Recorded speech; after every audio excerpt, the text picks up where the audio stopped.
Hello সবাইকে। আজকের ভিডিওতে আমরা প্যাটার্ন রিলেটেড কিছু প্রবলেম সলভ করব। তো আমরা প্রথমে হচ্ছে প্যাটার্নে চলে যাব, যে আমাদের প্রবলেমগুলো এই যে। তো আমাদের যে প্রথম প্রবলেমটা আছে সেটা হচ্ছে যে আমরা একটা নাম্বার ইনপুট নিই এবং হচ্ছে যে এই প্যাটার্নটাকে প্রিন্ট করতে হবে। তো আমরা কোডে চলে যাই। কোড, আমরা ফার্স্টে হচ্ছে একটা নাম্বারকে ইনপুট নিব। তো এটার কাছে তো আমরা সবাই জানি। তো এইভাবে করে আমরা হচ্ছে ইনপুট নিয়ে নিলাম %, ওকে।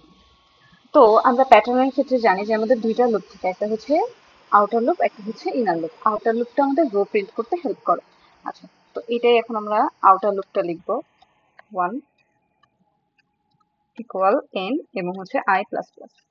ওকে, তো এখানে হচ্ছে যে এটা গেল আমাদের আউটার লুপ, এটা হচ্ছে আমাদের inner loop. Int j equal 1, j is less or equal n এবং j প্লাস প্লাস হতে থাকবে। ওকে, তো আমাদের হচ্ছে যে প্রিন্টএফ। তো আমাদের যে আউটার লুপটা হচ্ছে বেসিক্যালি রো প্রিন্ট করার কাজ করে। তো এটাই আমরা হচ্ছে যে একটু দেখবো যে কিভাবে করে আউটার লুপটা আমাদের রো প্রিন্ট করার কাজ করতেছে। ওকে, তো আমরা ইনপুটে একটা নাম্বার দিলাম, এরপর হচ্ছে যে আমরা কোডটাকে চালাবো। এখানে আমরা যদি একটু খেয়াল করি যে কিছুক্ষণ আগে শুধু 1 ছিল আর এখন 1 থেকে 6 পর্যন্ত আছে। তার মানে হচ্ছে যে এখানে আমাদের রো প্রিন্ট করার কাজটা ঠিকভাবে হচ্ছে। এরপরে আমরা এখানে আহ এরপর হচ্ছে যে আমাদের রো এর প্রত্যেকটা এলিমেন্টের কাছে যেতে হবে। তো এখানে যদি আমরা আমরা যদি এই প্রবলেমটা সলভ করতে চাই, একটু ভাগ ভাগ করে করবো। তো প্রথমে আমরা দেখতে পাচ্ছি যে আমাদের 9টা রো আছে এবং 5 নাম্বার রোতে 9টা রো এবং 5 নাম্বার রোতে হচ্ছে আমাদের 9টা ডলার সাইন আছে। আচ্ছা, তারপর যখন 13 ইনপুট যাচ্ছে তখনও ঠিক সেম। তো এখানে 7 নাম্বার লাইনে হচ্ছে যে আমাদের 13টা ডলার সাইন প্রিন্ট হচ্ছে। তো আমরা বুঝতে পারতেছি যে আমাদের বিজোড় সংখ্যক মানে হচ্ছে অর্ধেক। আমরা যদি হচ্ছে যে n+1 করে মানে 10 করে তারপর অর্ধেক করি, তাহলে ওইটাতে আমাদের হচ্ছে যে সবগুলা মানে n সংখ্যক ডলার সাইন প্রিন্ট হচ্ছে। ওকে,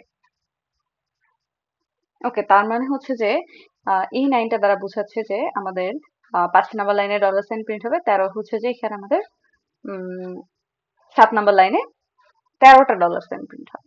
তো ঠিক সেম ভাবে কলামের ক্ষেত্রেও সত্য যে এটা 5 নাম্বার লাইনে প্রিন্ট হচ্ছে, এটা হচ্ছে আমাদের নাম্বার লাইনে, হ্যাঁ 7 নাম্বার লাইনে হচ্ছে প্রিন্ট হবে। ওকে, তার মানে আমরা শুধু প্রথমে এই দুইটা কাজই করব, যে যদি আমাদের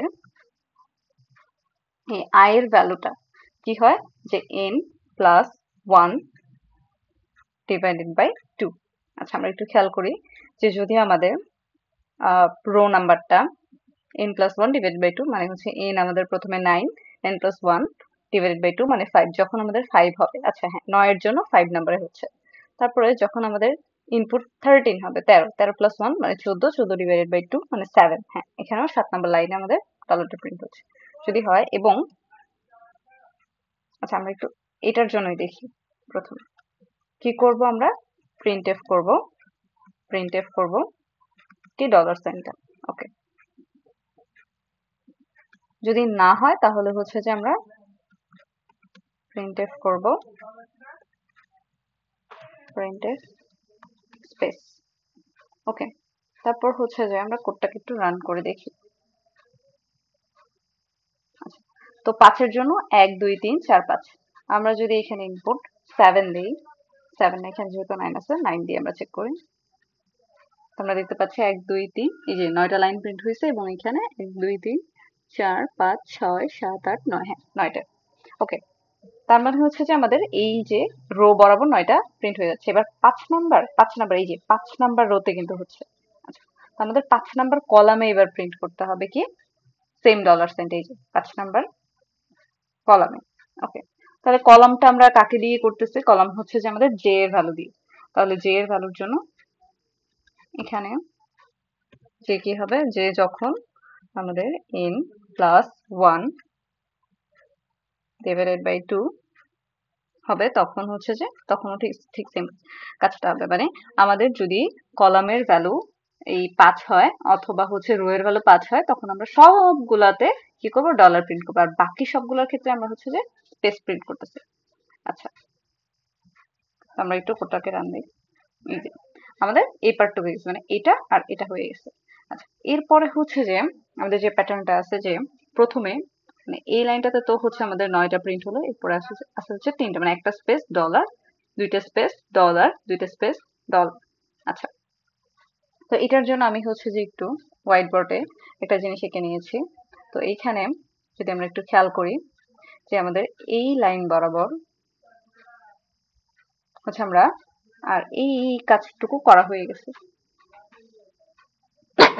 এখন হচ্ছে যে আমাদেরকে করতে হবে কি, এই যে এখানে একটা করতে হবে, তারপর হচ্ছে যে এইখানে ডলার সাইন করতে হবে, এখানে ডলার সাইন করতে হবে, তারপর হচ্ছে যে আমাদেরকে এখানে করতে হবে, এখানে করতে হবে এবং এখানে করতে হবে।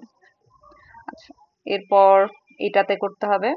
মানে আমরা যদি এভাবে করে এঁকে নেই তাহলে আমাদের বুঝতে একটু সুবিধা হবে।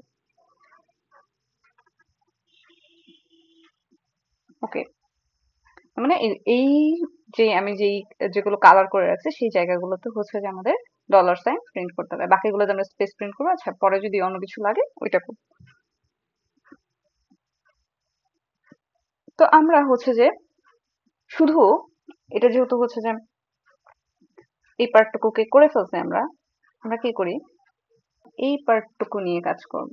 এই পার্টটুকুর ক্ষেত্রে কি হবে, আমরা যদি একটু নোটিস করি যে এখানে কি হচ্ছে যে 1 5, মানে এগুলো হচ্ছে যে আমরা বেসিক্যালি কি এটা হচ্ছে আমাদের রো আর এগুলো হচ্ছে আমাদের কলাম।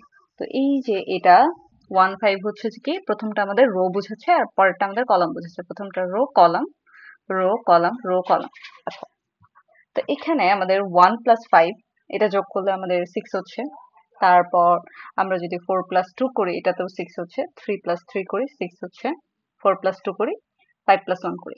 তাহলে এর পরের কন্ডিশনটা কি এমন হতে পারে না যে i+j, আমরা i+j এর ভ্যালু হবে 6। ওকে, তাহলে আমরা এখানে i+j এটার ভ্যালু হবে 6। আচ্ছা, তো আমরা একটু এটাকে রান করে দেখি যে এটার জন্য হচ্ছে কিনা। হ্যাঁ, তো আমাদের এই ডলার সাইন গুলো প্রিন্ট হচ্ছে, কিন্তু এটা আমাদের আমরা যদি 6 রেখে দিই তাহলে হচ্ছে যে আমাদের শুধু 9 এর জন্য কাজ করবে, বাকিগুলোর জন্য কিন্তু কাজ করবে না। যেমন আমরা যদি এখানে 13 ইনপুট দেই তাহলে কি হয়, আমরা একটু এটাকে ছোট করে নিয়ে আসি, এটাকে একটু বড় করে। আচ্ছা, এই যে আমাদের হচ্ছে যে প্যাটার্নটা কিন্তু ওলটপালট হয়ে গেল। এই কারণে আমরা 6 এর সাথে এন বা আই এর একটা সম্পর্ক বের করব যেন হচ্ছে যে সবগুলোর ক্ষেত্রে এটা সত্য হয়। আচ্ছা, তো 6 কি হতে পারে, এটাকে আমরা কিভাবে লিখতে পারি যে n/2 n/2 +2। তাহলে কি হবে, n/2 মানে হচ্ছে আমাদের 4 প্লাস 4 2 6। হ্যাঁ, এটা হচ্ছে, এবার একটু রান করে দেখি যে 13 জন্য আসে কিনা। হ্যাঁ, 13 জন্য ঠিকঠাক আসতেছে, তার মানে হ্যাঁ এটা হচ্ছে যে সবগুলোর ক্ষেত্রে মানে n সংখ্যকের ক্ষেত্রে প্রযোজ্য হবে। ওকে, এরপরে হচ্ছে যে তাহলে আমাদের এই পার্টটুকু হয়ে গেছে। এখন আমরা একটু এই পার্টে যাব, এই পার্টটাতে আসি। তো এই পার্টটাতে আমরা একটু যদি খেয়াল করি যে 5, আচ্ছা এটা তো ওইটার সাথে হয়ে গেছে। এখানে আছে 2 6 3 3 7 4 8। ওকে, এখানে যদি আমরা যোগ করি 6 2 7 8, এখানে 7 3 10 হয়, এখানে 8 4 12 হয়। তার মানে যোগ করলে এখানে আর আমাদের হচ্ছে না। তাহলে আমরা একটু বিয়োগ করে দেখি যে 6 থেকে 2 চলে গেলে 4, 7 থেকে 3 চলে গেলে হচ্ছে আমাদের 4 হবে এবং 8 থেকে 4 চলে গেলে 6। এবং আরেকটা জিনিস যদি আমরা খেয়াল করি যে এখানে কিন্তু আমাদের যে প্রথমটা কিন্তু আমাদের রো নাম্বারটা সব সময় কিন্তু কলাম থেকে ছোট হচ্ছে, 2 6 3 7 4 8। তো হ্যাঁ, এখন আমরা হচ্ছে আমাদের কন্ডিশনটা লিখবো। কি কন্ডিশন হবে, কন্ডিশন হবে আমাদের I sorry J is greater than I হবে, এবং কি হবে, আই যেহেতু এখানে জে বড় তাহলে জে মাইনাস আই হবে আমাদের ইকুয়াল 4। আচ্ছা, তো আমরা যদি 4 দেই শুধু তাহলে মানে আগের বার আমরা খেয়াল করছিলাম যে 9 এর ক্ষেত্রে যদি আমরা 6 দিতাম তাহলে যে শুধু 9 এর জন্য কাজ করতো। তো ঠিক সেম ভাবে আমরা যদি এখানে শুধু 4 দিই তাহলে 9 এর জন্য কাজ করে বাকিগুলোর জন্য করবে। তাহলে আমরা একটা কাজ করি যে এটার সাথে 4 এর সাথে n এর কি সম্পর্ক সেটা। তাহলে n/2 মানে হচ্ছে আমাদের 4, n/2, n/2। আচ্ছা আমরা একটু রান করে দেখবো যে এটা ঠিকঠাক হচ্ছে কিনা। হ্যাঁ, এই তো ঠিক আছে। তো এটা আমাদের হয়ে গেল, বা আমরা যদি 9 ইনপুট দিই সেটার ক্ষেত্রে ঠিক সেম ভাবে কাজ করবে। আচ্ছা, এরপরে আমাদের এই দুইটা পার্ট কমপ্লিট, এই দুইটা পার্ট কমপ্লিট হয়ে গেছে। এখন আমরা এটার ক্ষেত্রে আসবো, এইটার ক্ষেত্রে। ওকে, এটার ক্ষেত্রে কি দেখতে পাচ্ছি আমরা? 6 2 7 3 8 4। আচ্ছা, এটার ক্ষেত্রে ঠিক সেম ভাবে, মানে এই যে 6 2 7 3 4 8। ওকে, আচ্ছা, তো এটার ক্ষেত্রে ঠিক সেম ভাবে হবে। আমরা চাইলে হচ্ছে লিখতে পারি ফর, এটা হবে, এটার ক্ষেত্রে কে বড় হবে? আই বড় হবে। I is greater then J. কারণ এই যে 6, এখানে আমাদের প্রথম যে রো নাম্বারটা 6, 2 থেকে বড়, 7 3 থেকে বড়, 8 4 থেকে বড়।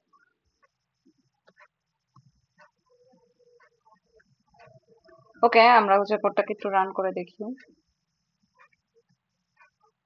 হ্যাঁ, আমাদের হচ্ছে যে এই তো এই পার্টটাও কমপ্লিট। ওকে, এরপর হচ্ছে যে আমরা পরের পার্টে যাব, মানে আমাদের এই পার্টটুকুতে,